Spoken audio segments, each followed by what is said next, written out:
update on plans for the election to assure the health and safety of all voters and election workers. I'm James O'Connor, Assistant Moderator of the Arlington Town Meeting and Chair of the Election Modernization Committee. I'll be moderating this listening session. Please note that this forum is being recorded and streamed by ACMi, and that some attendees are participating by video conference. Accordingly, please be aware that other folks may be able to see you, and take care not to screen share your computer. Even if members of the public do not comment, participants are advised that people may be listening who do not provide comment, and those persons are not required to identify themselves. Anything that you broadcast may be captured by the recording. Let us begin with an interview presented by Adam Chapdelaine, Town Manager, followed by Christine Bongiorno, Director of Health and Human Services. And now, our manager, Adam Chapdelaine. Thank you, Jim, and good evening, everybody. Jim, I've been letting people in from the waiting room as you've been speaking. If you don't mind, I'll be glad to do that. If you don't mind taking over those duties while I speak. Sure, go right ahead. Thank you. Yeah, looks like we have about 72 people participating in the meeting right now, so that's great. So thank you, Jim, and thank you to everybody who's participating in this meeting tonight. Obviously, we're doing all of this in this sort of new world, new normal that we're trying to learn from and try to understand. And what I want to do tonight is speak very briefly about some of the discussions that we've internally had to date, talk about what our thoughts and current plans are for safe conduct of the election on June 6th. But mostly, I want to hear your thoughts, feedback, and try to answer your questions tonight before we finalize plans, hopefully by the beginning of next week. So I want to start by saying some of you might be aware that the Select Board voted 2 meetings ago to ask me to serve as a liaison between those groups in town that normally conduct elections. Those groups normally being the clerk's office and the select board's office. The clerk really serving and working with the board of registrars to be the clerk of the election, and the select board's office working to staff the election, working with the poll workers and really being the operational side of the election. The board asked me to step in because of really as Dan Dunn, select board member, called it, the new lane of voting that's been enabled by the special state legislation that was passed due to the pandemic, which is allowing for this early voting by mail, or let's just call it mail-in voting. For those who, there's really no excuse needed, right? It's not like an absentee ballot, it's just early voting by mail. It's new, there's gonna be a lot for us to process, and it's gonna be new to people, so we wanted to try to figure out how we could best manage this. So for anybody wondering why the town manager is involved, that's why. I also want to state I'm not by any means an election expert, but I do think I have a good ability to work with town departments to figure out the best ways to get things done. And I can also say that now, well over a decade ago, actually my first job in municipal government was serving as the elections director of the elections department in the city of Fall River for about a year. So I do have a little bit of experience in managing and operating elections. So I'm going to try to call all those memories and experiences back over the course of the next 5.5 weeks. So with that said, I think the big thing that I want to talk about tonight, or the 2 big things, are how are we going to make sure people get access to these ballots by mail, and how are we going to safely conduct voting on the day of the election. And I definitely want help from Christine Bongiorno, our Director of Health and Human Services, on the safety part. So for the first part, one of the requirements of this new law is that there has to be a signature, a physical signature provided to be able to request a ballot by mail. So there's ways around the details of the application, or necessarily even having a physical application in hand, but there has to be a signature. And you could take a photograph of a signature and text it in or email it in, but that's a very complicated process. So what we've talked about with the assistant town clerk and the select board's office and town council is putting together a postcard that we can mail to every registered voter in town. And what that postcard will do is allow you to put your name, address, date of birth, and sign it and return it to the town, to town hall, and thereby request a ballot by mail. And that way you don't have to find the application, you don't have to print the application, and then find a way to return the application. We're going to send the application to every registered voter. On that same postcard, we will provide return postage. So you won't have to affix a stamp. The town will be paying for you to be able to return what, in effect, is your ballot application to the town. So Janice Weaver, the assistant town clerk, is working on that with the printing company that we normally work with for elections. They've told us they can manage the printing and mailing of these postcards. We're waiting for a date of when they think they can get them out. We know we need to get them the voter database, but we're waiting to hear back from them about when they can get them out. But we know they can do it soon, and we'll be able to get those postcards out to registered voters. So that's I think that's point one that I wanted to share with everyone.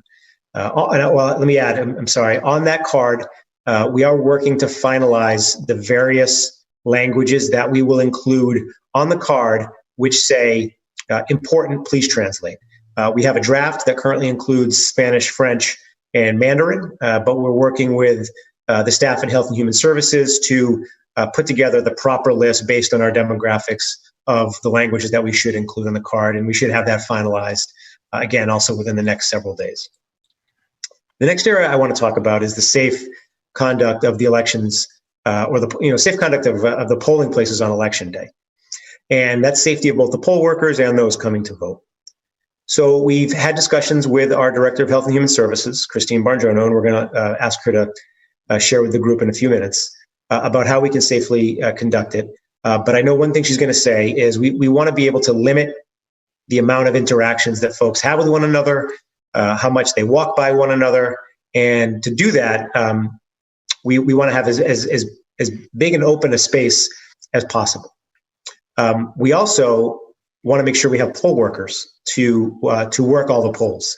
And just stating a fact, many of our poll workers are in the vulnerable population that is most likely to be impacted by the coronavirus. So staffing the polls will be a challenge. In talking with the board administrator, Marie Krapelka, her conversations to date have demonstrated that we are going to be challenged with getting enough poll workers.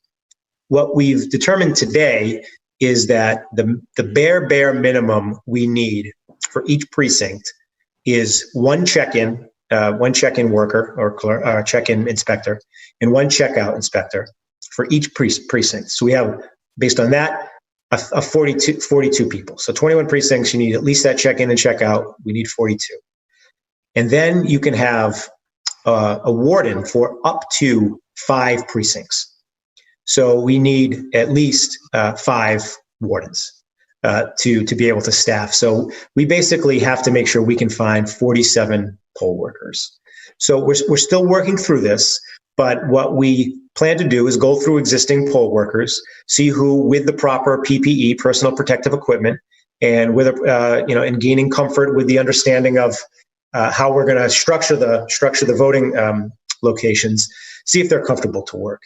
And depending on how many people are willing, we'll then start to talk to town employees who serve in other roles who are not part of the vulnerable populations to draft them into service to work the polls. So this is still in motion. We're still working through this, but what this basically is pointing towards is the likely consolidation of polling places. We've talked about a lot of things. We've talked about consolidating down to one very large location at the high school, but based on the need to have a check-in and check-out table for every precinct, as well as, frankly, the Secretary of State's office's opinion that one location would not be an appropriate measure for us to take.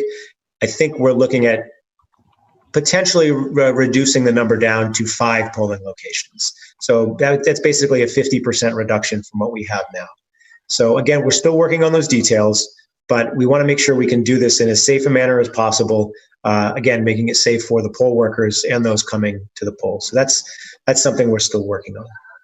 The last thing I want to say before asking Christine Bongiorno to share, and Jim, I don't know if you've noticed if Christine is joined us or not, but Yes, she has by telephone, but she'll have to indicate which is her phone contact.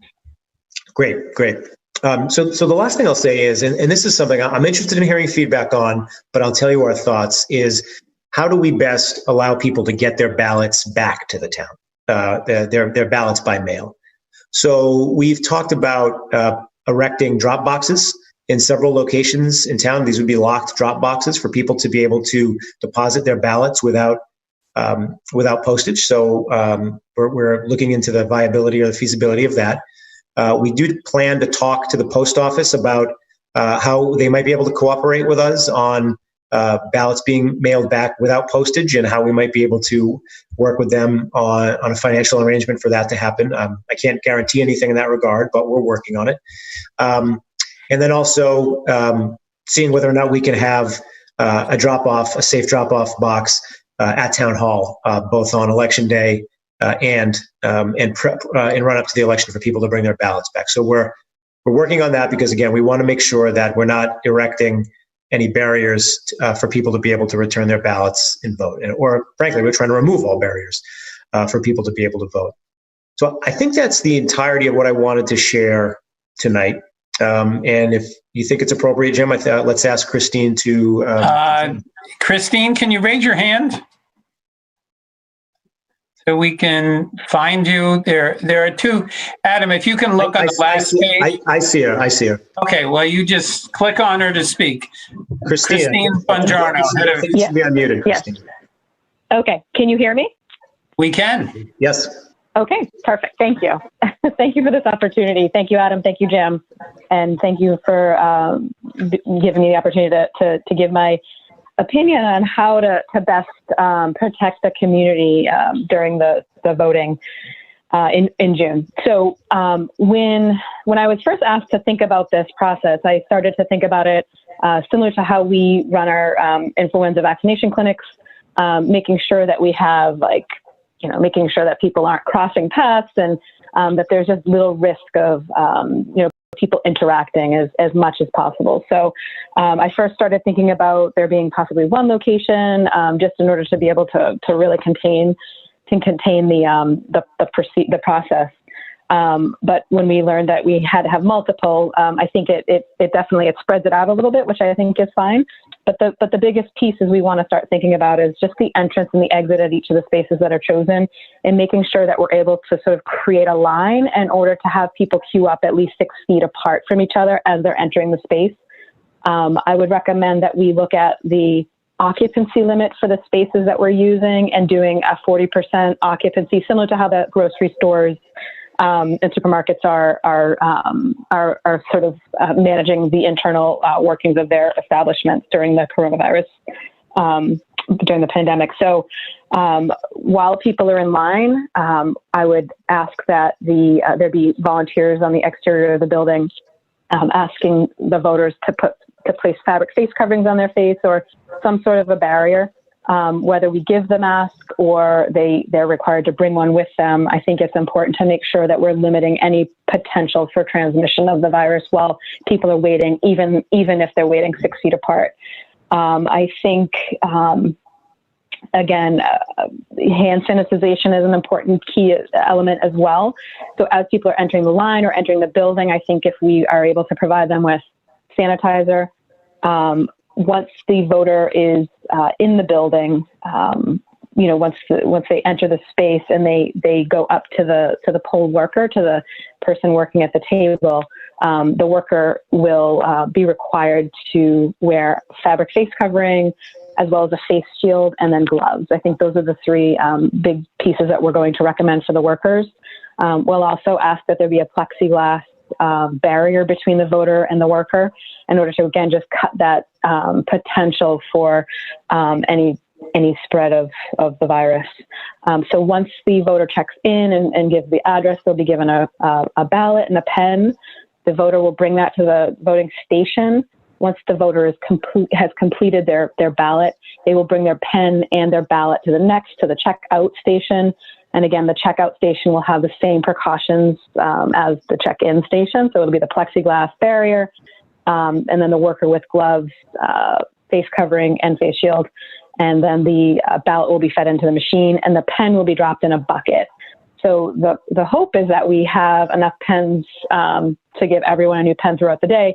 But if not, then we'll have to sanitize the pens and then redistribute at the beginning, at the front of the line.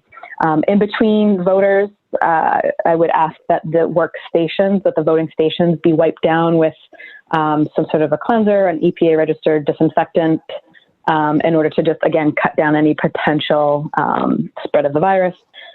And then as the voter is leaving, and we hope that the voter can leave through a separate exit door, so then there's no crossover between entrance and exit, we will ask that we will provide hand sanitizer for the voter on the way out. And again, it may feel like this is going above and beyond, but I think given the extreme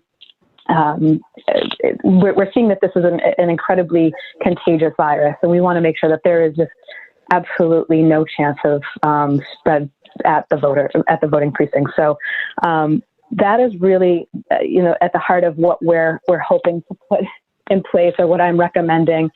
We also want to make sure that residents, just do their, they vote and they leave, and not try to engage in conversation with anyone or use the restrooms. We're really hoping that people are in and out and are not sort of walking around and having conversations. Additionally, anyone that needs to have an assisted text device, so anyone that may have visual impairments, those machines, I would also ask that those be wiped down and that there be some staff available to do that as well. I think that sort of covers everything on the inside and the outside. I think we would just, we've been talking with facilities on the logistics of setting up the lines and the stanchions and the plexiglass barriers. But I think, again, just really at the heart of it is the hand sanitizer, fabric face coverings, the 6 feet distance, and just really pushing people in and pushing people out as quickly as possible. I think that covers everything that I wanted to share. Adam, I don't know if you have anything additional that you think I may have missed on this one. No, I think you covered it very well. Thank you, Christine. Thank you, Christine, because there was a question: what are the safety procedures for voters and poll workers? So you did an excellent job of asking the question before you knew what it was. Okay, fantastic. Thank you. Okay. Now it's time to begin the public input section of the forum. Let me just lay some ground rules first. I will take clarifying questions on the town's plan first. You'll have 30 seconds to ask a question. Due to time limitations, not all questions may be answered this evening. After all the question, I will then open it up for general comments. You'll have up to 2 minutes for your comment. We will also use a Zoom polling feature to measure voter intent. All questions. This meeting is being recorded. All questions, comments, and poll results will be presented in detail to the town manager, election officials, town clerk candidates, and the select board. You may have already submitted your questions by email. This option ended at 2 p.m. today. Some of these questions may be answered now. You may submit your questions via the chat feature. This feature is available on computers and smartphones, and they may be submitted, but they'll only be seen by the hosts. We will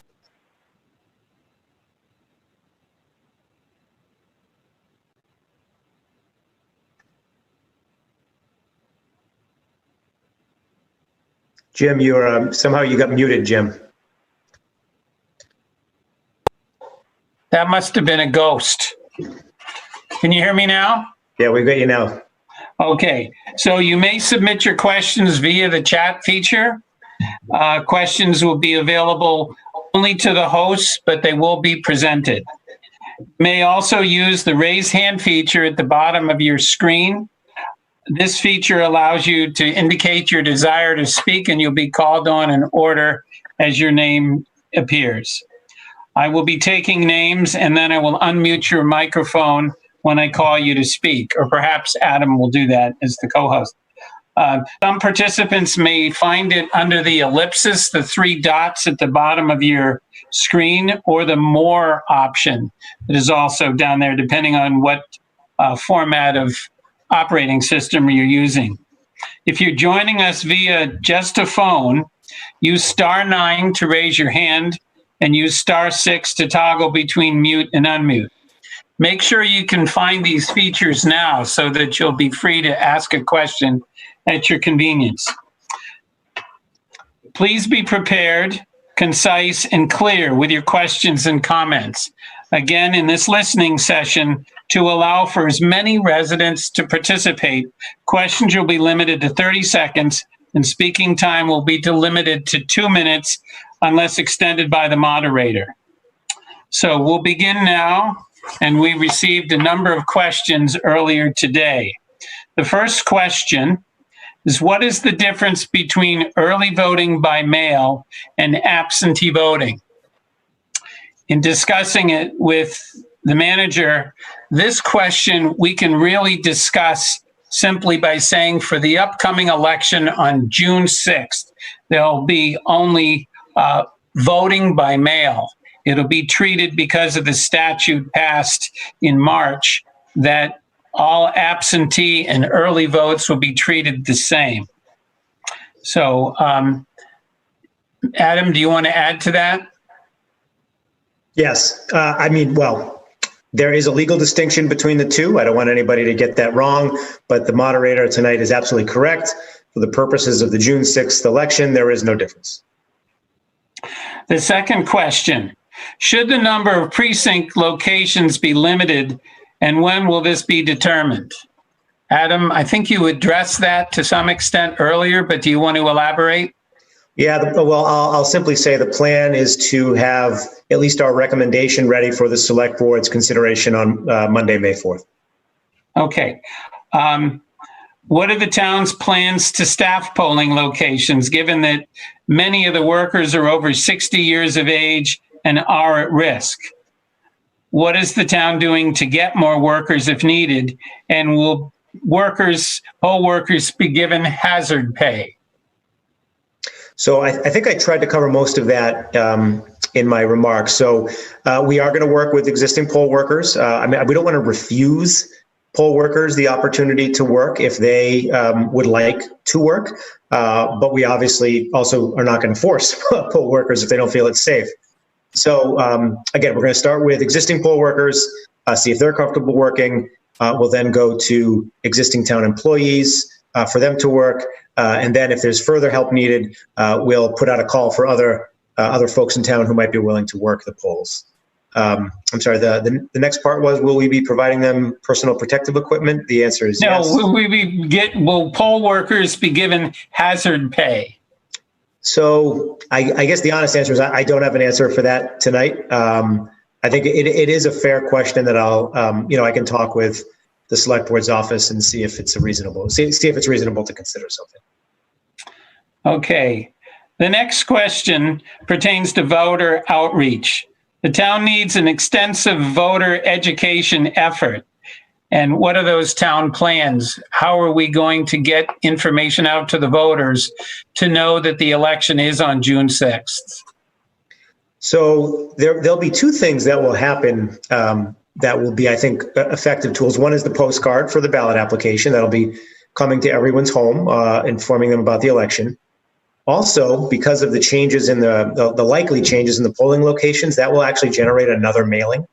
Another postcard will have to be mailed to folks telling them about the change in their precinct location, their voting location. So that will also be telling folks about the election. We further plan to put up more sandwich boards than we normally would and signage in more places than we would to inform residents about the election happening on June 6th. So we'll have more clarity on that also in coming days, but we do plan on, in a physical way, publicizing this more than maybe we would in than we have in past elections. And then beyond that, we've had a lot of conversations about what the town can and can't do from a legal perspective about providing candidate information. And I know the town council spent a lot of time working with the Office of Campaign and Political Finance, and the town is limited in using town resources to provide candidate information. We do acknowledge that there was town meeting member candidate information provided via town resources, I believe either last year or the year before. And that's because the Office of Campaign and Political Finance looks at town meeting members as sort of a different category of elected official than the other seats that are on the ballot this year. So we of course want to be as helpful as possible in spreading information and knowledge about candidates. But I think we're going to focus from the town perspective on informing people that the election is happening, and hope that our partners with the League of Women Voters and others in town can take the lead on informing voters about those who are on the ballot. Okay, thank you. We have a question via chat, and it's from an attorney, Deborah Butler. And she raised a question about the information that is on this card, the fact that it has name, address, and date of birth, and asked whether that would be a identity risk issue, that we should be limiting information. So if Deborah is present, I will call upon you to elaborate. Would you raise your hand? I think I can find her, Jim. Let me, yep. Oh. There you are. Okay, I see her. Hi, Deborah. Please relate your question. Okay, the combination of address, birth date, and name is sufficient for identity theft. I and many others filled out the absentee ballot form and mailed it in or took it in February. I realize a postcard is cheaper than an envelope with the return envelope, but it's a heck of a lot less secure. Adam, do you have any comment, or do we have a legal opinion from Doug Heim? Is he present? No, Doug's not here tonight, but okay. I do know, I'm just trying to, while zooming here, bring up the most recent draft of the card. Make sure that I was accurate in what we're going to require on there. I mean, it's a fair point. We're trying to obviously balance reaching out and reaching as many people as we can with this and balancing that against the concerns raised by Ms. Butler. So let me just trying to find the postcard here. If you have a file on your computer, the screen share function would let you post it for everyone to look at. Yeah, so what we're asking for in this is full name, date of birth, optionally your email, your telephone, and then the address for the ballot, which, I mean, you have to put an address where you want the ballot mailed if you want a ballot mailed to you. I mean, there's certain just real world practicalities that go along with voting by mail. So we'll let me talk about this with Doug and see what might be possible. But I'll say concern. The full date of birth is a real issue, Adam. And when you combine that with an address, it is actually very concerning. And I wouldn't put that on an open postcard myself. I would never use it or do that. And I'm unlikely to be alone in that. That's off-putting. Whether it's legal per se or not, that's a question that's, can people be required to put that on an open, visible postcard? That may be a legal issue. But as a reality, people are going to be reluctant to do that on an unsheathed postcard. So you're going to cut down your rate of return if there's a full birth date and an open, unsealed document. Like I said, we'll check with town council as to whether or not the date of birth is required, and determine whether or not it's appropriate for us to send it out in that manner. Okay, we have a person who raised their hand, Patty Sautel. So if we can unmute her. Patty? Okay. Hi, everyone. So I guess first disclaimer, I'm an employee of the town of Arlington. So my comments tonight, I'm representing myself, not the town of Arlington.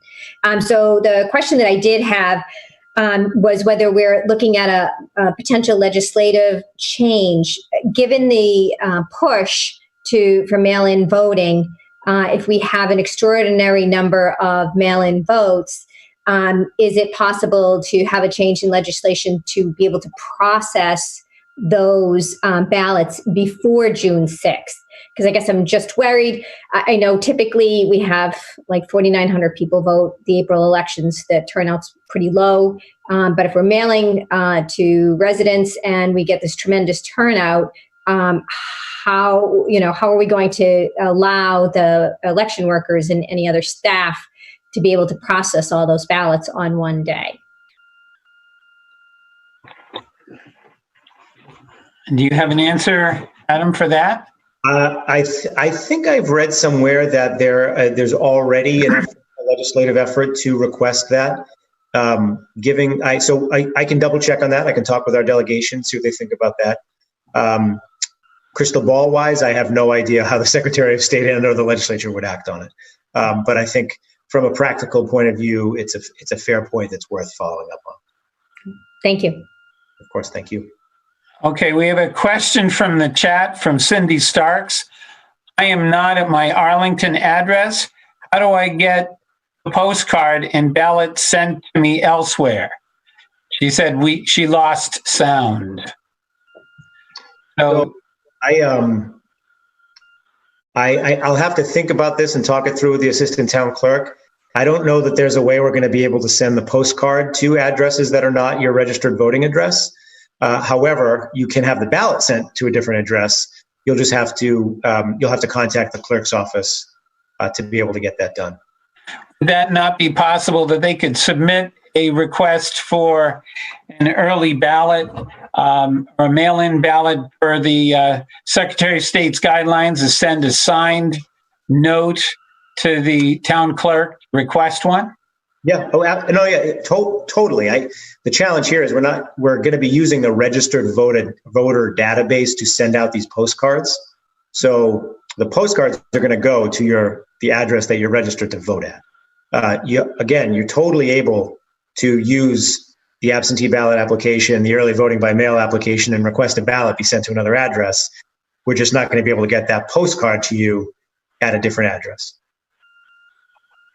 Okay, we have another interesting question from Greg Dennis.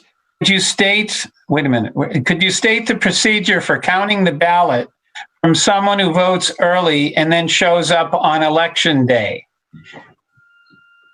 Janice, as the clerk, the assistant clerk, do you have thought about that? Yes, once a person's early voting or absentee ballot has been processed, and if they take them down to the polls and the poll workers have already processed that, if the person shows up afterwards, they just can't vote again. If they do come before their absentee ballot or early voting ballot is processed by the people at the polls, then they can vote in person, and that's noted next to their name. And then when they get to the absentee ballot, they'll see that the name's already been crossed off and they won't use that absentee ballot. So they'll only be able to vote once. Okay. Another question is, will we still be able to use the form found on the Secretary of Commonwealth website for a municipal early ballot application? And I believe the answer is yes. Am I correct, Janice? Yes, you can use any of the forms that they have on the website or on the Secretary of State or the Arlington website, but it's just not necessary to have a form. If it's not easy for people to get a form, they just have to write a letter. And I just would like to make one comment about the date of birth. Basically, I don't know if it's legal that you have to have it, but sometimes there are people in the house that have the exact same name, and we don't know which person's sending it in, if it's the father or the son or whatever. It's not a lot. It's not a lot of people that they happen to, but that's one of the reasons, and that identifies that the voter voting is the same person also. A question was emailed in. A high volume of requests for absentee ballots, or in this case, we'll call them ballots by mail, is likely. What is the town's plan for ensuring that all the ballots will be mailed promptly? And can the town hall staff manage all the extra work that this process will take? Yeah, I'll let Janice answer as well, but Janice and I have been talking between the existing staff in the clerk's office and other staff in town hall. We will make sure that we're able to supplement the clerk's office with enough staff to be able to process the applications that come in. Right. Right now in my office, we just have each of my co-workers come in 1 day a week. I'm there every day, but they come in 1 day a week, and they've been keeping up with all of the absentee ballots. And we also have to, that's another thing, we have to, it's best to get the absentee ballot, early voting ballots in as early as possible, because all of the information has to go into the computer before it can go out. So we do have 4 state computers, and I've already planned to have each of the girls and myself be on a computer so we can get them in promptly. Okay, well, that relates to a follow-up question, what is the process for the clerk's office to handle last-minute voter registration after the postcards have already been mailed to registered voters, so that someone would be able to get a mail-in ballot? Well, when I was talking with LHS today, I asked them that question. He's going to send me some empty postcards, and my plan was to put them in with the acknowledgement that Karen, the registrar, will be sending out. She's finished with a lot, but she's getting hundreds and hundreds a day, so it's very difficult to keep up. But after the cutoff, it won't be as bad. But that's what we're going to do. We're going to put the we'll put the little postcard. It'll be empty, but we'll put the postcard in with their acknowledgments if they want to absentee vote or early vote, whatever. Okay, thank you. One asked, can one also request an absentee ballot online from the town website? As long as we have a signature, they can request it any way they want. We just need the signature with the request. So I want to add a point of clarity, and Janice, tell me if I'm wrong. We don't have an online form, so you can't go on to the website. Oh, and fill it out, is that what you meant? Yeah, so I mean, you have to download and print out the form, and it is on the website, but there's no online form because of that requirement for a signature. Right. The next question, by what date should postcards be returned? As soon as possible, because the more you delay, when the voting list goes out, it has to be marked absentee ballot, and it's automatically done when the names go into the computer. But if the list is already printed and we get thousands more, we have to sit there and manually go through the voting list and mark down with a red pen that they're absentee or EV, whatever it is. So that's just added unnecessary work. The sooner they send it back, the better it is. But Janice, do you have a sense of what what is there a legal last day that the Yes. post will be returned? The last time you can request an absentee ballot is noontime before the day of any election. And it's not the postmark, it's that you have to have it in our office by noon. But they can bring it into your office, is that correct? Well, not if we're locked down. They'd have to put it in the Dropbox, I guess. Okay, well, that's an excellent segue to the next question. Do all ballots, including Dropbox ballots, need to be received by June 6th? At what time and what date? June 6th, the close of the polls. We'll be checking the Dropbox, and we periodically go over to the post office to see if ballots have been delivered, and we call them when it's later in the day, and they always tell us if there are any more ballots. And could I just say one more thing about the postage on the ballots being sent back? I probably shouldn't broadcast this, but we've never had a ballot be refused when it hasn't had postage. The post office does not refuse to deliver it. So I'm not spreading that around for no one to put a stamp on it, but I'm just saying in the event that someone is unable to do that. And some people, I think, just forget to do it or don't realize they have to do it. But we've gotten plenty of ballots over the years with no postage. And I did speak to a postman about that, and he said they don't just not deliver them because they know how important it is. Okay. Then I'd like to call on Gordon Jameson, who was the first to raise his hand. So I'll unmute you, Gordon. Okay. Can you hear me? We can. So I just had the introduction was very well done by Adam and Christine. I just had a couple of comments there that it'd be nice to have sanitizer on the way in as well as the way out. Who's going to, just a query as to who's going to wipe the voting booth desks off. And then more substantial on the postcard, I've received in the past things where you open up the envelope and then you fill out the stuff in the inside, and the envelope is designed so you can then seal the envelope and mail it back to the address. And that would be a brilliant way to take care of the question that Deborah brought up. And then finally, my last issue that was brought up through the conversation was Janice talked about, it sounds like on the day of, unless the legislature says otherwise, they're going to have to walk these through the process. So let's say there's 600 or 500 at a precinct. Does that mean they have to go to the check-in, the check-out, and then shove it in the box, or what? So why don't we focus on the postcard and the process for the ballot? The rest of it I can follow up with, because I'm just wondering if there's enough workers to do that last part. Well, that's something we're still discussing, how many workers are going to be required at each polling station. But certainly as a warden, I know that we have to check people in and out just as if they had, voted in person when we get an early vote to indicate that they have in fact been returned, and they get checked off on the voters list. And then they would be inserted in the machine. And that, to my knowledge, can only be done on June 6th, the day of the actual election. We can't fill the ballot box early, even with official ballots. So that Am I correct? Something of concern. If there's a lot of voters that show up on foot, as well as a lot of ballots that came in early. Okay. I think that, if I may, Please. I think to some degree that ties in a little bit to one of the prior speaker, Patty Brennan Sautel's comment about potential legislative relief about being able to count some of the early voting ballots before election day. So that's not an answer tonight, but I think it's an avenue for pursuit that could address that concern.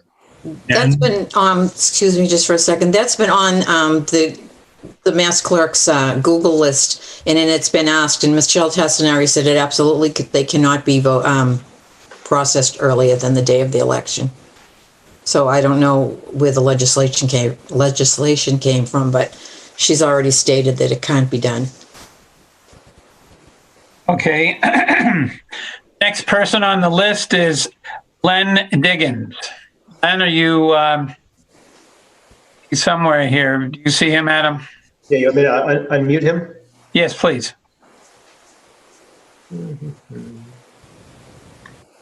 Yeah, Jim, it doesn't seem to be letting me do the unmuting. Okay. How about now? Really? There he is. There we go. Okay, great. Sorry, I think it's a configuration of my Zoom. Sorry about that. So a comment and a question. So I do share that concern about the birthday on the cards being and so whether it's legal, or if it is legal, I really would like to see us do something to not mail that out, because scammers are going to scam, and we really don't want to do anything to kind of slow down or make voting by mail less palatable, because I would very much like to see this done all the time, meaning for all elections. And my question is, are other towns having elections at this period in this time frame? And if so, are you aware of what they're doing and what practices they might be using that differ from ours? Thanks. That's it. So I know there were some towns that squeezed in their elections sort of, just under the wire before stay-at-home advisory went in place. So there's some group of towns that were already able to get their local elections completed. They're towns that normally have them earlier in the beginning of March. And then there's a group of towns that are all in the same same boat that we're in, and having the same discussions that we're having, and having the same concerns about, depending on how things go over the next 4 to 5 weeks, whether or not it'll even be safe on, June 6th or 13th or whatever, whatever day a town might have selected. I haven't heard from my colleagues the same degree of concerns that have been raised here about access to ballots. I do know many of the towns have reduced the number of polling places and are going with a leaner team of poll workers like we're doing. But I'll also ask around again. On a daily basis, I'm checking in with a group of 10 to 15 other regional managers, and I'll see if there's any others that have come up with any other best practices we could share.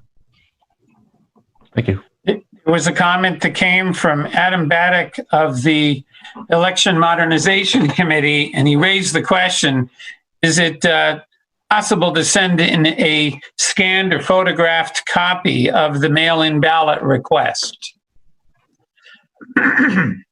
I'll let Janice answer that, but I think the answer is yes. Janice, you want to take that?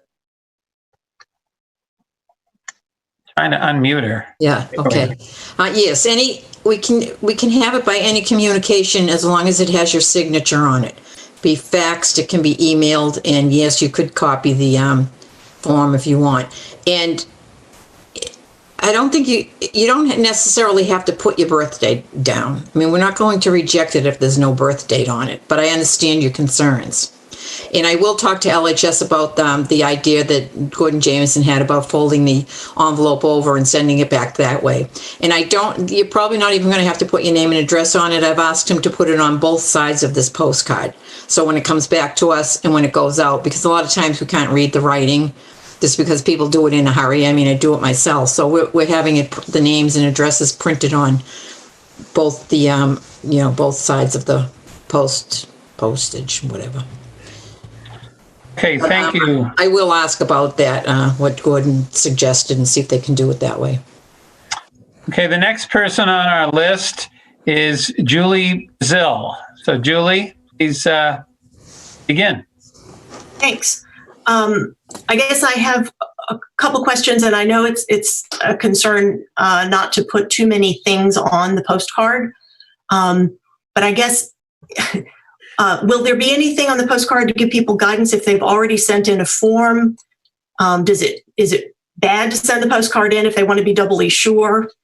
Also, I guess voter confusion's sort of a thing with this much change. Will the postcard say, "Don't ignore me because you might not be able to vote at your usual polling place"? Some clue that they really want to do this, even if they think they can just vote down the block like they always have.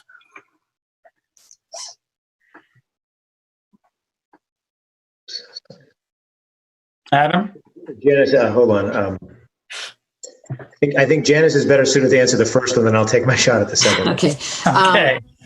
Well, I think that is going to be a bit of a problem, that people probably will send the postcard in, but I don't think we can stop that, because I know people get concerned that they may not have done it, and that's why they got the postcard. And the other question about voting at a different precinct, that's up to the selectmen, and they'll be doing that shortly, sending everybody a postcard to say where they're going to vote. But we'll still get, of course, questions, because people will ignore it or whatever. But for the majority of people, they'll know where to go to vote. And so as to the second part about how much room we have on the card, I know Janice was going to be sending a proof or sort of a sample over to LHS, the company that we work with, to see how much they could fit on a postcard size document and then send it back to us. So I think, frankly, again, just a practical answer, we want to see how small of a font the basics come back in, and then depending on that, see how much more we could potentially add in terms of messaging. Sure. Thank you. There was another question in the chat. If you already applied for an absentee ballot, which you did in February for the entire year, will you receive a ballot later on, or has it been sent out already? None of the ballots have been sent out. The target date that we have is May 15th to start sending them out. Okay. So no one's gotten them yet. Okay, the next person to raise their hand was Bill Berkowitz. Bill, I'm going to unmute you. Thank you. Question about the timing of the postcards. Dennis, I think you mentioned you were dealing with a printing company. And do we have a date by which the postcards, not the ballots, will be sent out? Because I'm working with, I talked to them today. He's going to let me know tomorrow. I tried to get an answer tonight, but he's going to let me know tomorrow when that will be. I'm hoping the very latest next week at the beginning, because time is so short. So the postcards could go out early next week, and then the ballots would go out on May 15th. Do I hear that right? Yes, well, the ballots that we have a ton of ballots now anyway to send out, applications. So they'll be going out May 15th anyway. And then as we get the postcards in, we'll be doing the same thing with the postcards. Sending those people their ballots. Thank you. Thank you. The next comment is from the chat. Well, there are laws, regulations about political campaigning in terms of distance from polling location entrance and literature distribution, etc. Has there been any consideration of how to ensure safe interactions between voters and campaign volunteers? Given that there could be lines to vote, I wonder about these kinds of interactions. And if the author of that comment would like to raise their hand, they could elaborate on that. That would be Krista Kelleher, who I know was present. Krista, are you there? There you are. I did see her. Where'd she go? There you are. Okay, Krista. So I was just wondering about interactions with voters and the potential lines that we could see if there's six or more feet apart from voters coming into locations. So that was the question I have. Thank you. Okay. I think tonight the best I can say is that's a very good question, and we'll have to think about it. I'm not fully versed on how much control we have to tell people who are campaigning where they can stand. I know the distance they have to stand from the polling location. I'm not sure if we can say, here's the 20 by 20 pen that you each get your 6 by 6 spot in. I don't know if we can do that. So I think we'll have to think about that and see if there's a safe way for us to guide people. My gut is going to tell me we can guide people, but not mandate people act safely in that regard. But we can talk about that with council and see what's appropriate. Well, I know that our Health and Human Services Director mentioned this morning that she's going to encourage everyone to adhere to the governor's guidelines, and that the idea is to have people routed through the polling places where they won't have the tendency to speak to one another until if they go outside, that's up to them. But in the polling location, we don't want to get congregations like, it's a subway terminal. So that's still being planned out. The next person who raised their hand was Beth Malovchak. So I'm going to unmute you, Beth.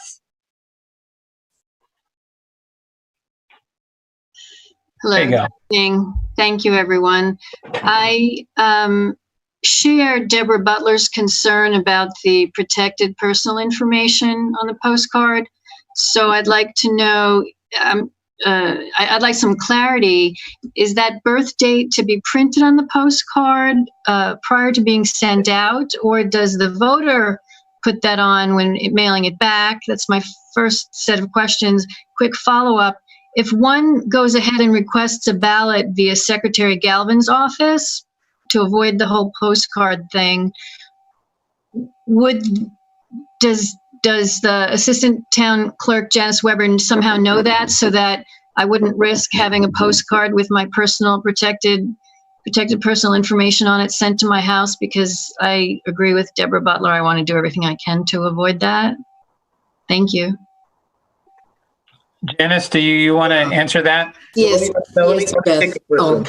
Okay, go ahead, Adam. We are not sending out postcards with people's birth dates on them. Right, that's correct. That has not been stated. That is not what we're doing. We are sending out postcards that we want people to identify themselves on so that a ballot can be sent back to them. We've heard loud and clear the concern about the placement of a birth date. We'll determine whether or not it's legally necessary. And if it is, in fact, legally necessary, we'll investigate one of the suggestions that was made about making it safer via a flip, like some type of flip maneuver on the card. But we will not be mailing out cards with people's birth dates printed on them. Thank you. Okay, another question via the chat. Generally, the campaign volunteers, like sign holders, take direction from police officers at the polls without fuss. What about campaigns, and will they honor directions if we can get them out in advance? Adam, do you want to respond to that? Is that in the chat? I'm not sure that I fully understood the question. What? Okay, why don't we ask the author of that, Annie LaCourte, to unmute her and let her follow it up. Great. Annie, where are you? I saw you on the 4th or 5th page. We have over 100 people present, folks, so please bear with us as we look through all the names to unmute someone. Annie, are you there somewhere? I don't. There she is. Okay, I found her. Okay. Like hide and go seek. Yeah. Yeah, just in my experience of working on campaigns tend to be pretty cooperative with the police officers at the polls and the warden about where to stand. And I would think, maybe not one pen for all the campaigns, but if we designated some locations and there were going to be sign holders or the candidates were going to show up, I think they would honor that because we're all used to doing it. So I guess that was my point, was with a little advanced planning, we can make sure that the campaigns know what the expected behavior is about campaigning at the polling places and stay at a safe distance and make sure they're not crowding the voters who are attempting to line up and so on and so forth. So that was just my thought. Okay. Another question in the chat. What if there was a checkbox? If there is more than one voter with the same name in the household, and you check in if you're the older or younger or something like that. That was by Lynette Martin. Lynette, did you want to say something more? I unmuted you. Oh, sorry. I just was I didn't realize you were going to say it out loud. It was just an idea to address the birth date issue. If the issue is that you might have multiple voters with the same name, I thought maybe there could be some sort of a checkbox thing so you could not have to do the birthday problem. Well, the whole idea of this listening session is to hear from everyone and to let everyone kind of be like a huge melting pot and come up with really creative ideas, so that I don't want to keep anybody's chat private if it's not a question about, what time are we going to watch the Red Sox tomorrow? No, that's fine. I'm sorry. If that's helpful, then I thought you had a good answer. Okay. Steve Revelak, following you, asked a question: would it be possible to provide the year rather than the full date of birth, distinguish between people with the same name living at the same address? And I think that's a good question, because more than likely the father and the son weren't born in the same year. Janice, do you want to, after you stop laughing? Well, I think there's not a tremendous amount of people who have that same problem. A lot of times the child has a different middle initial. That's part of the problem, is people don't put down their middle initials and they're registered that way. So we could have two John Smiths, but one might be John S. Smith, one might be John T. Smith, and they forget to put in the middle initial. If it came to that, we probably could call them, or if we got two John Smiths, it wouldn't matter. And when they go to the polls, the barcode indicates their birth date anyway. I mean, it's not out there, but it's on the barcode that the election workers cross off, so they could distinguish. I don't think they can ask them for their birth date, but I think they could distinguish if it was the father or the son. Mm-hmm. Excellent, thank you. From Grant Cook, just ask the campaigns to do unmanned signage. Why the heck do warm bodies need to even stand there holding signs for 8 hours, jockeying for position? Zip tie them to the fence and walk away. Now I have to direct that to you, Adam, because do we have a campaign signage regulation with regard to what is appropriate and what is not? So I think the best way for me to answer that question is that's going to go on the list of things I'll talk to town council about, but I can't imagine that we can tell campaigns that they can't have warm bodies holding signs. I just can't imagine that we have the legal right to do that. So we'll look into it and see if there's advice, again, guidance we can give for what people can safely do. But I can't imagine how we would be able to disinvest people of their ability to campaign. Okay, before I continue with a person who's on the list, we have exhausted wait a minute, here's another one. From Ray Bloom, let's zip tie the campaign. Okay, I don't think I'm going to repeat that one. He had a silly idea. Are there more questions? If people raise their hands, I'll entertain them, but I do want to give everyone a chance before I turn to people a second time. So is there anyone out there who's shy and has a question? Michael Ruderman, thank you for volunteering. Go ahead. Thank you, Jim. I was wondering if the absentee ballots, once we have a list of the people who've requested that they get one, are they going to be mailed in stages, or is the plan to do one mail drop at the post office on May 15th or as close as we can to that date? That's all. Okay. Adam or Janice, do you want to answer that question? Okay. On May 15th, we're going to hopefully have every single ballot that we've received mailed out that day. The postman in the town is going to, as we're putting them in, we're going to start putting them in probably next week in the envelopes, and he can predate the stamp on them, so some of them will be ready to go, but he's not going to send them out till May 15th. So our plan is to send all that we have out May 15th, and if we get a tremendous amount in from the postcards, that may not be a possibility, but we'll definitely get them out within a couple of days. I mean, I don't know what the amount is going to be, so I can't really answer that correctly right now, but we obviously will get them out as fast as we can, because all the envelopes still have to be addressed. I mean, we have labels for them, but they still have to be addressed, and everything has to be put in an envelope, and obviously the right ballot. So it may take us longer than normal if we get a tremendous amount. But the plan is May 15th, everything that we have should go out. Okay, that's it. Thank you. Okay, thank you. Next person on the list is Jennifer Seuss. Where is Jennifer? I have a quick question, but then I also want to point out that it is currently illegal to put a sign up without somebody holding it. So it wouldn't be possible to sort of, zip tie a sign without changing the legal requirements there. So this is actually just a personal question that I don't quite have clarity on yet. At the beginning of the year, we requested absentee ballots for our son who's in college in California, and obviously he's not there anymore. And so if he sends a new request, does that automatically supersede the earlier one? Or is there some extra step that he needs to do to ensure that the earlier one is sort of ignored? I guess that question would be for Janice as to procedure.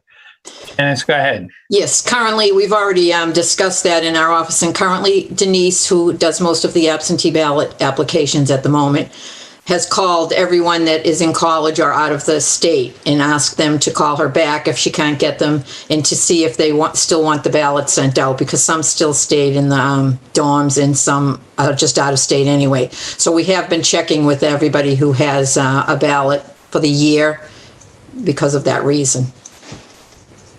My son has received a call, but but so if he sends in something now, if he sent in something now, then we would just take it off. Yes, we would remove his school address, at least for this election. Okay. Great. We'll probably have to revisit it again because we don't know how long this is going to last, but that's the plan. That's what we've been doing, is calling people. Got it. Okay. Okay, the next person on the list was Naomi Greenfield.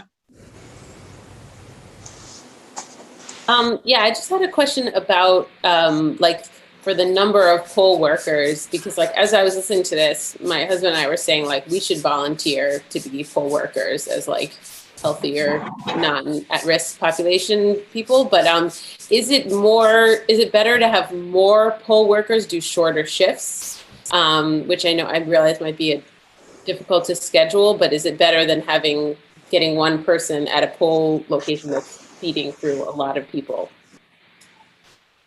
So I'll take my best shot at that. I shouldn't speak for Christine. We can talk to Christine, but from everything I've been hearing and the more general COVID responses is that keeping networks all as possible is the right approach to this. So my first blush reaction is the more people you introduce, the more risk of spread you introduce. So that's my first gut reaction, but I think it's worth exploring. And I did see a question in the chat earlier too about volunteering. Let me talk that through with council as well, because if we're paying a good number of people to do it, I just have to figure out legally how that works if others are volunteering. I mean, it may, I don't want to sound like I'm not protecting the town's tax dollar, but it may be more straightforward to pay everybody that works that day for the hours that they work. So let me work through that and see what the best approach is in terms of volunteering. I'm not sure, but I think that question, Adam, had to do with campaign volunteering and not volunteering at the polls, but I may be wrong. No, I think you meant working at the polls now. I meant working at the polls, like instead of having someone work an entire day shift, having like 2-hour shifts and 4 people or something like that. So, right. Okay, the next person, Patty Muldoon.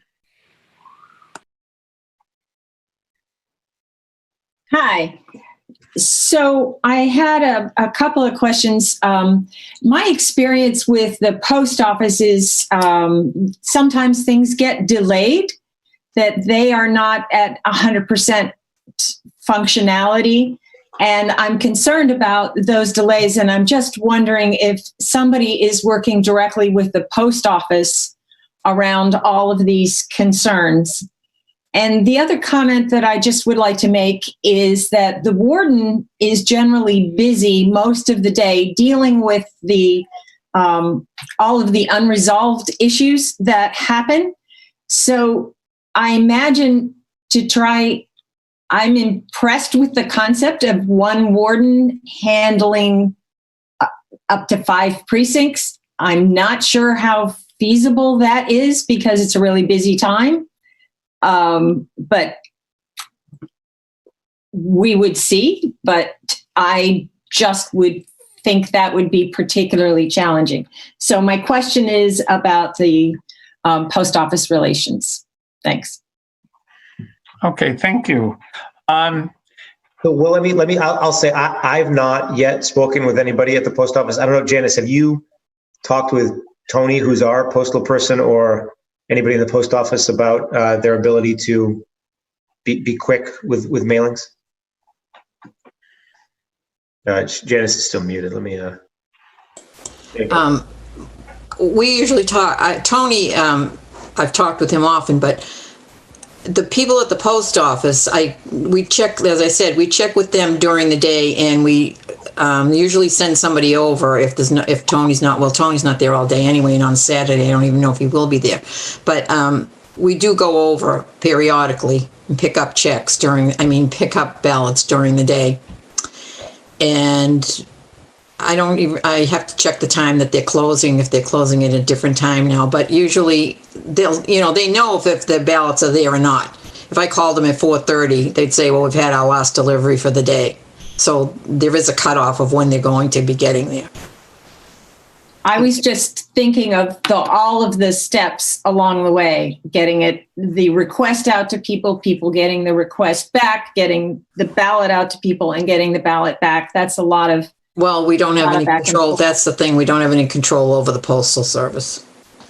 It's been actually very good, but there's always a glitch somewhere. But we have no control over it, so that's all I can say. Okay, another question. Is the town want to include in the mailing literature this would be the postcard, because I don't know of any other literature, whether we want to encourage voters to use the mail-in option and discourage people from voting in person? You want to take that, Adam? I appreciate that sentiment. I think that's also probably a legal quagmire of feeling like it's voter suppression, of trying to, directly telling people to not vote in person. Let me again, let's put this on the list of things to look at. There may be a way of doing it, saying, please vote by mail, or voting by mail, safe, easy, and effective. There might be ways we can get at that point without directly saying, please consider voting by mail and not in person. I fear that would seem like we were trying to tamp down turnout. Okay, before we continue, I would like to ask a polling question. For you, when I launch this poll, the question number 1 is, how do you plan to vote? Vote by mail, vote in person, or undecided? I'll give you some time to answer the question, and then I will let you know what the results are.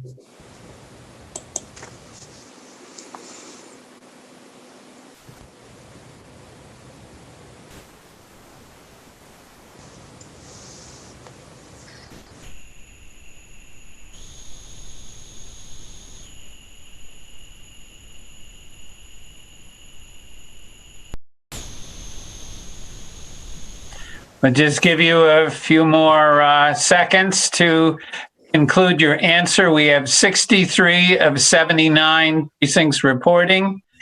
And at this time, if you're on a phone, I am not certain how you indicate your choice. So I'll give you 5, 4, 3, 2, 1, and we're going to close the polls. And of the answers of 64 people out of 79, 53 responded, I would vote by mail. 5 responded, I would vote in person. And 7 were undecided. So I might say that maybe we don't have to encourage people to vote by mail. I'd like to I can share the results so everybody could see that. You want to make note of that? Can everyone see that? Mm-hmm. Okay. Now we have a second question, which is a little more interesting. Well, I think it's more interesting. Let me end the poll, and I have to go to my second poll now. The second polling question: if you were planning to vote in person, those 5 people that indicated yes on June 6th, would a change in polling location change the manner in which you cast your ballot? So your options are yes, no, or unsure. And everyone is able to take a position in this poll. But We had only 5 people that indicated they would definitely vote in person. So I'll start the poll now.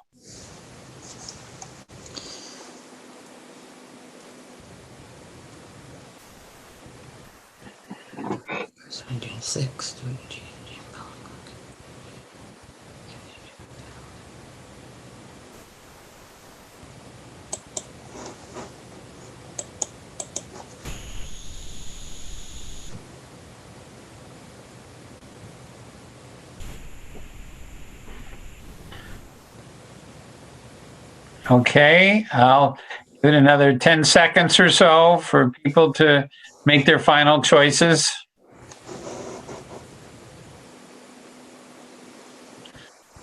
Five, four, three, two, one, and I'm going to close the poll. Oh.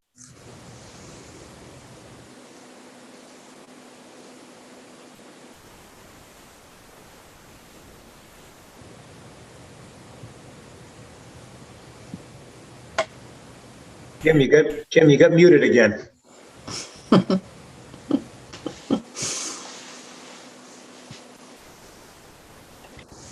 Okay.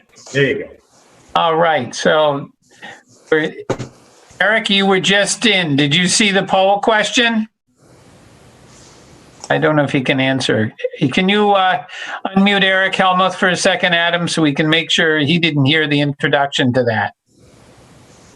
Oh, yes, he said yes. Okay, thank you. Okay, so the results were clearly no. 75% of the respondents said it wouldn't change their position if they were planning to vote in person. Thank you. That helps with some of the decision-making for this.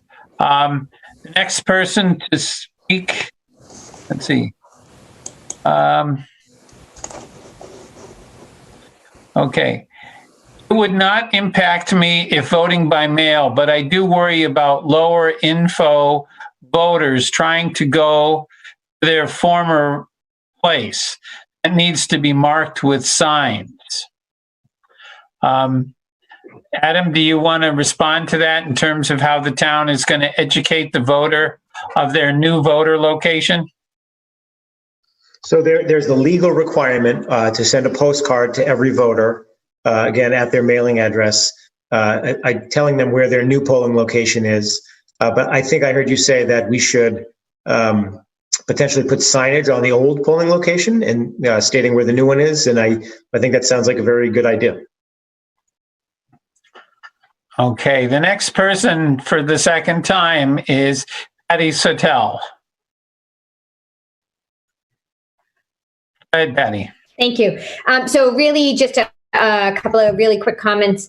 Whatever it is that we decide, whether we say that we can strongly encourage folks to vote by mail, I think it's going to be critical that we communicate that to people in all the platforms, including what may not be so obvious is the E911, the reverse 911, which I know we use judiciously, but I think it's important for a couple of reasons. One is to awareness, right, that this postcard is being sent by the town, and then 2, to validate that it's not a scam, right?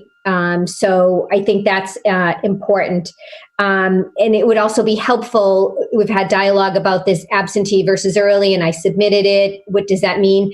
I think it would be really helpful to put that at a minimum on the website. So I think it all comes down to information and education for people and providing them with the proper information.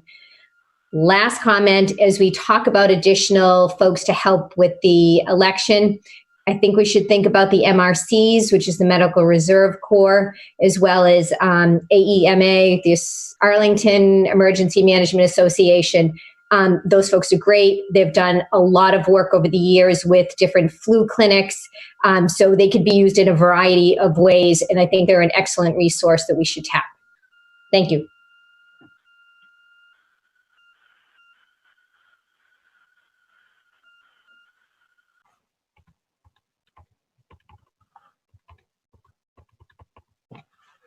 Jim, looks like Len Higgins has his hand up again. Yes, I wanted to ask him, but every once in a while, little gremlin turns my computer to mute. So, Len, you are next. You just don't want to talk to me. That's okay. I understand. Anyways, I just wanted to say to you, I just wouldn't conclude from this survey of this population that we don't have to encourage people to vote by mail, because I will posit that we're not a representative sample. You're right. You're right. That is the truth. Sure. Okay, cool. Thanks. But it was an overwhelming response that we got, 90% in favor of voting by mail. Yeah, but I'm just not surprised that this group would respond that way, you know. So yeah, I mean, I just couldn't let that hang out there. Thanks. Okay. Is there anyone else? Lynette Martin, I'm unmuting you. Go ahead, Lynette. Yeah, I think that Leonard poses a good point there. And I also wonder about the normal channels. Patty mentioned using the reverse 911. I know we have used that judiciously in the past, but I think it would be good to use it a few times for this, like perhaps once now to tell people to look for the postcard, and then another time later to advise about polling locations if they change. Also, it would be great if we could do one reverse 911 call where we have like just one line said in a couple different languages, like if you need help with learning about the election changes in your language, then text this number. That's something that my campaign did, is like having a number where they could text it in their language. That way you have time to determine like finding someone to help the person in that language. So that would be nifty if that was something we could do. And then that would, I'm just trying to think of non-traditional ways to try to reach a wider audience. And then, I'm sorry, I do have one more question. Is there a way to work with Arlington's housing authority to get some signage put up in our lower income areas? Because those are the areas where they're not as likely to be on Facebook and social media. And I know that we rely so heavily on social media. So I was just trying to figure out if we could coordinate with the Housing Corporation of Arlington to try to get messages into those buildings. Yeah, I think that's, I think that we can certainly do that. Okay, we don't have anybody with their hand raised. I'm sure there's other thoughts. Is there anyone that has any more thoughts? Okay, if not, I'm going to call on Patty Muldoon to make a few comments on behalf of the League of Women Voters. Where is Patty? There she is. Thank you. Thank you, Jim. This has been a very educational forum. I wanted to add, one of the questions came through was asking about future elections. Yes. And I wanted to mention that I'd had a conversation with Representative Sean Garbely again today. And he asked me to speak for him, that he's sorry he's not able to join this forum, but his father died last Thursday, and he is dealing with those issues tonight, so he could not be here. And our condolences go to the whole Garbely family, and I'll just speak for all of us on that. And his father did die from COVID-19. And lived in Arlington his whole life and was a teacher. So I thought I would mention that part. But regarding going forward, whether vote by mail can be a future option, the Secretary of State's office has filed legislation that would continue vote by mail just for the September 1st primary and the November 6th election. Sean himself is planning to file legislation that would make vote by mail an ongoing process that we could use. So he has not filed that quite yet, but there are a lot of groups around the nation and certainly within Massachusetts that are encouraging this avenue to increase voting and to make it easier for everyone, whether or not we are in a pandemic. So I just wanted to mention that component. And actually, I did have one small comment, which is if we had one contact phone number where confused voters could call and be pretty sure that that one number somebody was going to answer and straighten out their confusion, I think we will, with all of these wonderful ideas we've heard tonight, at least the town will be doing its very best to ensure that we cover as many bases as we possibly can. I want to remind voters that the last day to register to vote is May 27th. And that's an important day for students who may not have put their new location down, as was mentioned in the call tonight, or anyone who's changed their address. And that the league would certainly be continuing to work to try to publicize information about the candidates in a free and fair way. But it continues to be our hope that the town will also make that information available, because that is the number one issue that we hear from people, that they just didn't know about the candidates. So I'm aware that that's a major area of voter education that we will work on, and we hope everyone else will join us on that point. So I don't know, Jim, if we had some other things that I was supposed to mention and didn't, and if I didn't, please cover them for me. But this has been a wonderful forum. I'm delighted that we were able to co-sponsor it, and with great gratitude to ACMi for live streaming it and posting this on their website as well, ACMi TV. And thank you also to Envision Arlington for co-sponsoring this event, and to Jim, Adam, and Christine, Janice, everyone for making themselves available so that we can put together the best plan and everyone can find out about it. So with great gratitude, thanks. Thank you. I'll call on Gordon Jameson now. Yeah, just one quick thing on the future mail vote by mail options. I was impressed when watching a cable show that there's a huge number of states that have no excuse absentee balloting, which seems to have the path of least resistance towards enabling vote by mail. And then the town could always be able to do exactly the process that we've discussed this evening. Once you had the ability to have no excuse absentee, you basically have vote by mail if you want to prosecute it that way. That's all I wanted to say. It just seems like an easier legislative thing than mandatory vote by mail. Gives people the options. I just want to say that vote by mail never excludes the possibility of voting in person. That we only want to maximize opportunity for voters. So always be able to vote in person. Yeah.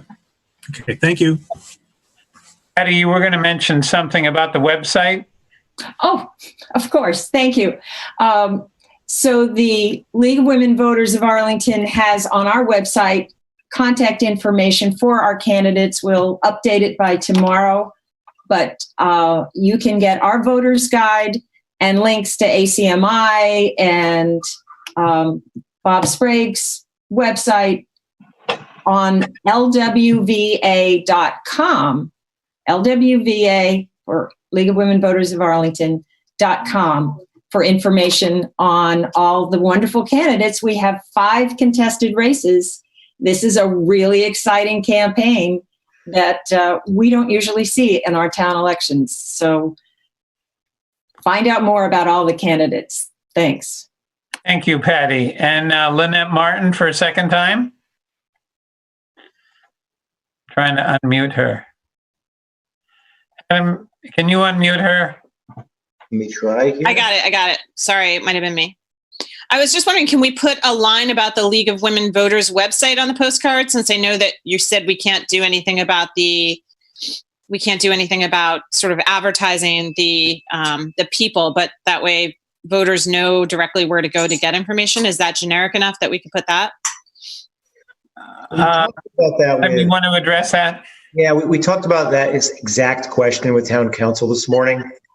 And the challenge is the Office of Campaign and Political Finance's position is that we would have to verify that